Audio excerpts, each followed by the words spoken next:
जय हिंद दोस्तों, मैं शिवम गुप्ता स्वागत करता हूं आपका अपने परिवार UP triple S C exam RW channel पर। उम्मीद करता हूं आप सभी अच्छे होंगे और लगातार मेरे भाई इंतजार कर रहे होंगे कि भैया पैट 2026 का नोटिफिकेशन जो आपने कहा था कि 10-12 जुलाई तक आ जाएगा, वो अभी तक क्यों नहीं आया है। तो उसका कारण आपके सामने आ गया है कि आप सभी को पता है कि यूपी ट्रिपल एस सी आयोग जो है वो एकदम फायर मोड में चल रहा है। आप देखोगे कि हर रोज 1 से 2 नोटिस जारी करना, कोई एग्जाम डेट देना, कभी कुछ लगातार लगा पड़ा है। यानी कि इस बार यूपी ट्रिपल एससी से आपको बहुत सारी वैकेंसियां फिर से देखने के लिए मिल सकती हैं।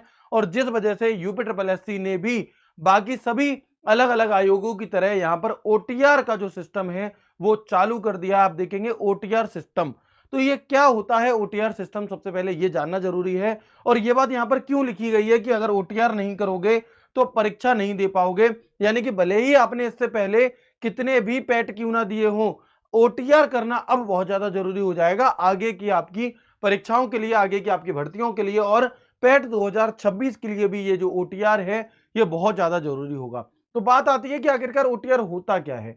ओटीआर का मतलब होता है दोस्तों वन टाइम रजिस्ट्रेशन। अक्सर आप लोग देखते हैं कि जब भी कोई फॉर्म फिल हमें करना होता है तो उस फॉर्म फिल में एक सबसे बड़ी समस्या यह आती है कि हमें अपनी बहुत सारी जानकारी भरनी पड़ती है और उस बहुत सारी जानकारी को भरने में बहुत सारा समय लगता है। अब जब एग्जाम फॉर्म की लास्ट डेट आ जाती है और सब लोग एक साथ विजिट करते हैं वेबसाइट पर और बहुत ज्यादा समय उस पर देते हैं, तो वेबसाइट चलना बंद हो जाती है, जैसे कि लोअर पीसीएस और लेखपाल के टाइम पर आप सभी ने देखा। तो इस चीज से बचने के लिए कि किसी को अगर अपना फॉर्म भरना है तो बहुत ज्यादा समय ना वो अपनी वेबसाइट पर दे, इसके लिए एक प्रणाली लाई जाती है जिसे कहा जाता है वन टाइम रजिस्ट्रेशन।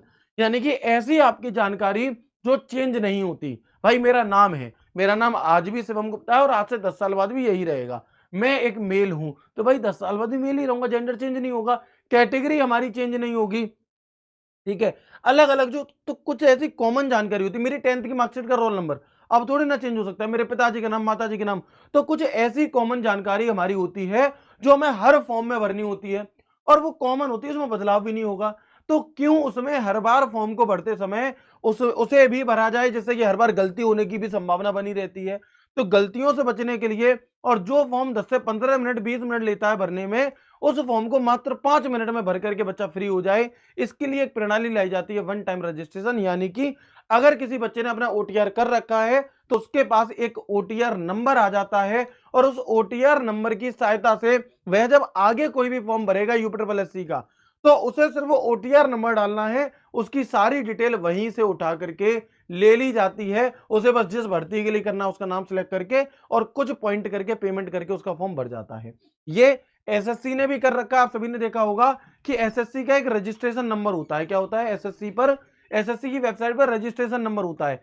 रेलवे का रजिस्टर नंबर है। यूपी पुलिस होने वाले विभिन्न विज्ञापनों के सापेक्ष आवेदन करने हेतु मूलभूत सूचनाओं को बार बार दर्ज करने की आवश्यकता नहीं होगी। जो बात मैंने आपको बताई वही यहां पर है कि आपको बार बार वो जानकारी, कॉमन जानकारी नहीं फिल करनी पड़ेगी, जिससे कम समय में आपका फॉर्म भर पाएगा। ये फायदेमंद चीज है, इसमें कोई नुकसान नहीं है।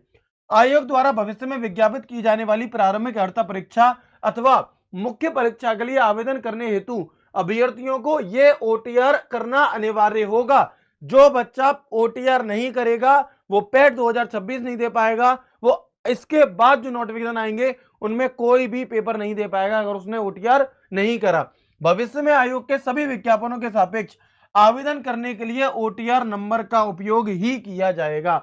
ओटीआर पूरी तरह से निःशुल्क है। अगर आप अगर आप यहां पर देखेंगे मेरे भाई, तो आप देखेंगे कि बहुत अच्छे तरीके से आपको पूरी तरह से फ्री है। अभी से आपको अपना ओटीआर कर लेना है। अभ्यर्थियों को ओटीआर हेतु नवीन नवीन आवेदन, आप चाहो तो बिल्कुल नया एक रजिस्ट्रेशन कर सकते हो, अथवा प्रारंभिक अर्हता परीक्षा 2025 की पंजीकरण संख्या के आधार पर आवेदन करना होगा।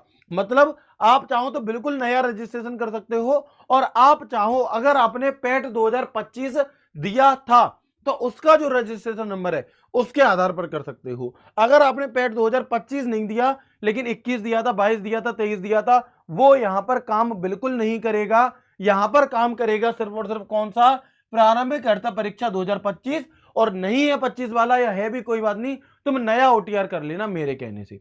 एक बार नया ओटीआर हम यहां पर कर लेंगे। यदि किसी अभ्यर्थी ने प्रारंभिक अर्हता परीक्षा 2025 हेतु आवेदन किया है तो उसे प्रारंभिक अर्हता परीक्षा की पंजीकरण संख्या के आधार पर ही ओटीआर हेतु आवेदन करना होगा। ठीक है, मतलब अगर किसी ने अपने पैट 2025 के लिए आवेदन किया था, तो उसे प्रारंभिक अर्हता पैट 2025 की पंजीकरण नंबर के आधार पर ही ओटीआर हेतु आवेदन करना होगा। ठीक है, मतलब आप ओटीआर के लिए उस रजिस्ट्रेशन नंबर को डाल सकते हैं। ओटीआर के लिए अभ्यर्थी के पास वैध मोबाइल नंबर, तुम्हारा खुद का मोबाइल नंबर यूज होना चाहिए, किसी मान्य होंगे। मतलब कई बच्चे क्या करते हैं कि जो साइन है अपने, जैसे मेरा नाम शिवम है, तो ऐसे लिख देते हैं, ये मान्य नहीं होंगे, ये मान्य नहीं होंगे। आपको ध्यान देना है कि इस तरीके से एक लेटर कैपिटल बाकी स्मॉल, इस तरीके से आपको करने हैं और हस्ताक्षर का साइज ये होना चाहिए। ओटीआर हेतु आवेदन में दर्ज की गई जानकारी एकदम सही होनी चाहिए, अभिलेखों में उपलब्ध विवरण के अनुसार ही होनी चाहिए। मतलब जो आपकी 10th की 12th की मार्कशीट में 10th की मार्कशीट में जानकारी दी है, उस आधार पर होनी चाहिए। ओटीआर हेतु आवेदन पत्र को अंतिम रूप से सबमिट करने से पूर्व अभ्यर्थी यह सुनिश्चित कर लें कि उनके द्वारा दर्ज की गई समस्त जानकारी सही एवं पूर्ण है।